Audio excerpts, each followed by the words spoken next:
DK Shivakumar ಅವರ ಪಟ್ಟಾಭಿಷೇಕಕ್ಕೆ ಕ್ಷಣಗಣನೆ ಆರಂಭ ಆಗಿದೆ. ಈಗ ಆಲ್ರೆಡಿ ಏನೆಲ್ಲ ಸಿದ್ಧತೆಗಳು ಆಗಬೇಕು ಎಲ್ಲ ಸಿದ್ಧತೆಗಳನ್ನು ಕೂಡ ಮಾಡಿಕೊಳ್ಳಲಾಗ್ತಾ ಇದೆ.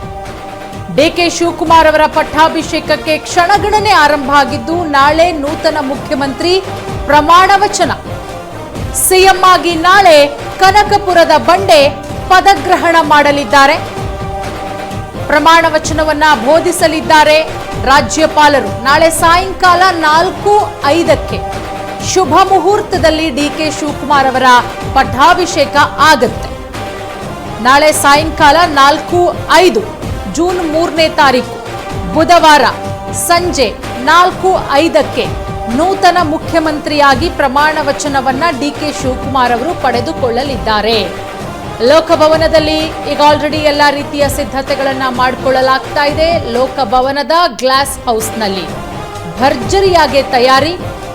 ಡಿಕೆ ಶಿವಕುಮಾರ್ ಅವರ ಜೊತೆಗೆ 10 ರಿಂದ 12 ಸಚಿವರು ಪ್ರಮಾಣ ವಚನ ಸ್ವೀಕಾರ ಮಾಡುವ ಸಾಧ್ಯತೆಗಳು ಕೂಡ ಇದೆ. ನೋಡಿ, ಒಂದ್ ಕಡೆ ಡೆಲ್ಲಿಯಲ್ಲಿದ್ದಾರೆ ಡಿಕೆ ಶಿವಕುಮಾರ್ ಅವರು, ಸಿಎಂ ಸಿದ್ದರಾಮಯ್ಯ ಅವರು. ಈಗ ಯಾವ ರೀತಿ ಆಗ್ತಾ ಇದೆ ಅಂತ ಹೇಳಿದ್ರೆ, ಸಿಎಂ ವಿಚಾರಕ್ಕಂತೂ ಫುಲ್ ಸ್ಟಾಪ್ ಬಿದ್ದಾಯ್ತು. ಯಾರಾಗ್ತಾರೆ ಸಿಎಂ ಅನ್ನೋದು. ಈಗ ಸಚಿವ ಸಂಪುಟದ ಸರ್ಕಸ್ ನಡೀತಾ ಇದೆ ಡೆಲ್ಲಿಯಲ್ಲಿ. ಸಚಿವಾಕಾಂಕ್ಷಿಗಳು ಲಾಬಿ ಮಾಡ್ತಾ ಇದ್ದಾರೆ. ಕೊನೆಯ ಹಂತದ ಕಸರತ್ತು. ಡಿಕೆ ಶಿವಕುಮಾರ್ ಅವರ ಸಂಪುಟಕ್ಕೆ ನಾನಾಗಿ ಸೇರ್ಪಡೆಯಾಗಬೇಕು ಅಂತ ಹೇಳಿ 20ಕ್ಕೂ ಹೆಚ್ಚು ಮಂದಿ ಶಾಸಕರು ಲಾಬಿ ಮಾಡ್ತಾ ಇರೋದು. ಅಲ್ಲಿ ಫೈನಲ್ ಹಂತದಲ್ಲಿ ನಡೀತಾ ಇದೆ. ಮತ್ತೊಂದು ಕಡೆ ಇಲ್ಲಿ ಬೆಂಗಳೂರಲ್ಲಿ ಡಿಕೆ ಶಿವಕುಮಾರ್ ಅವರ ಪದಗ್ರಹಣಕ್ಕೆ ಏನೆಲ್ಲ ಆಗಬೇಕು ಸಿದ್ಧತೆ ಎಲ್ಲವನ್ನ ಕೂಡ ಮಾಡಿಕೊಳ್ಳಲಾಗ್ತಾ ಇದೆ.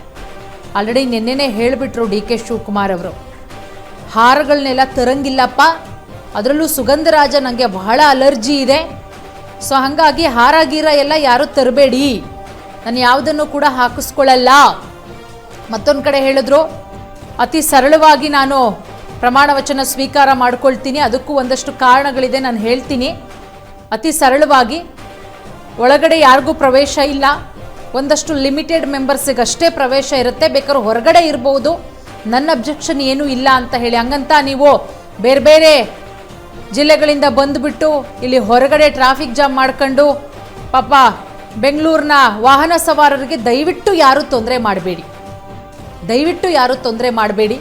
ಇಲ್ಲಿ ಅನುಭವಿಸ್ಬೇಕಾಗಿರೋದು ವಾಹನ ಸವಾರರು. 4 ಗಂಟೆ ಅಂದರೆ ಆಫೀಸ್ ಕೆಲಸ ಮುಗಿಸ್ಕೊಂಡು ಎಲ್ಲ ಮನೆಗೆ ಹೋಗೋ ಟೈಮು, ಮತ್ತು ಪಾಪ ಗಂಟೆಗಟ್ಟಲೆ ಟ್ರಾಫಿಕ್ ಜಾಮಲ್ಲಿ ಸಿಲುಕಾಕೋಬೇಕಾಗತ್ತೆ. ಎಲ್ಲೆಲ್ಲಿ ಇರ್ತೀರೋ ಅಲ್ಲಲ್ಲೇ ಡಿಕೆ ಶಿವಕುಮಾರ್ ಅವರ ಪಟ್ಟಾಭಿಷೇಕವನ್ನು ನೋಡಿ ಖುಷಿ ಪಡಿ. ಅವರ ಅಭಿಮಾನಿಗಳು ಅಂತ ಏನಿದ್ದೀರೋ ಅವರು ಅಲ್ಲೇ ಕುಣಿದಾಡಿ, ಅಲ್ಲಿ ನಿಮ್ಮ ವ್ಯಾಪ್ತಿಲಿರೋ ಜನರಿಗೆ ಸಿಹಿ ಹಂಚಿ, ಸೊ ಹಾಗಾಗಿ ಪಟಾಕಿ ಸಿಡಿಸಿ. ಬಟ್ ನೀವೆಲ್ಲರೂ ಬಂದು ಬೆಂಗಳೂರಲ್ಲಿ ತುಂಬ್ಕೊಬಿಟ್ರೆ ಬೆಂಗಳೂರು ಜನ ಭಾಳ ಕಷ್ಟ ಅನುಭವಿಸ್ಬೇಕಾಗತ್ತೆ. ಹಾಗಾಗಿ ನೋಡಿ ಏನು ಮಾಡ್ತೀರಾ. ಆರಂಭದಲ್ಲೇ ಸಿಎಂ ಆಗಿ ಮೊದಲನೇ ದಿನನೇ ಡಿ ಕೆ ಶಿವಕುಮಾರ್ ಅವರಿಗೆ ಟ್ರಬಲ್ ಕೊಡ್ತೀರಾ ಅಭಿಮಾನಿಗಳು. ಯಾಕಂದರೆ ಡಿ ಕೆ ಶಿವಕುಮಾರ್ ಅವರು ಮೊದಲೇ ಹೇಳ್ಬಿಟ್ಟಿದ್ದಾರೆ ಹಾರ ಗೀರ ಎಲ್ಲ ತರಂಗಿಲ್ಲ ಅಂತ. ಮತ್ತು ಲಿಮಿಟೆಡ್ ಮೆಂಬರ್ಸ್ ಅಷ್ಟೇ. ಹೊರಗಡೆ ದೊಡ್ಡದಾಗಿ LED ಸ್ಕ್ರೀನ್ ವ್ಯವಸ್ಥೆ ಕೂಡ ಮಾಡಲಾಗುತ್ತೆ. ಸೊ ಹೊರಗಡೆ ಪಟ್ಟಾಭಿಷೇಕ ಆಗೋದನ್ನು ಕೂಡ ಲೋಕಭವನದ ಹೊರಗಡೆನೂ ಕೂಡ ಕಣ್ತುಂಬಿಕೊಳ್ಳಬಹುದು. ಎಲ್ಲ ಸಿದ್ಧತೆಗಳು ಕೂಡ ಆಗ್ತಾ ಇದೆ. ಅಂತಿಮ ಹಂತದ ಸಿದ್ಧತೆಗಳು.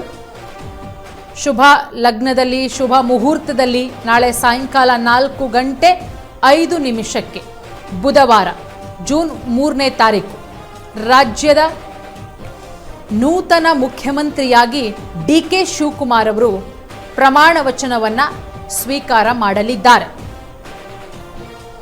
ಈಗ ಅಂತಿಮ ಹಂತದ ಈ ಸಚಿವರುಗಳ ಲೀಸ್ಟ್ ರೆಡಿ ಆಗ್ತಾ ಇದೆ ಡೆಲ್ಲಿಯಲ್ಲಿ. ಅದೆಲ್ಲವನ್ನ ಎತ್ಕೊಂಡು ಮೋಸ್ಟ್ ಇವತ್ತು ಸಾಯಂಕಾಲ ಬರ್ತಾರೆ.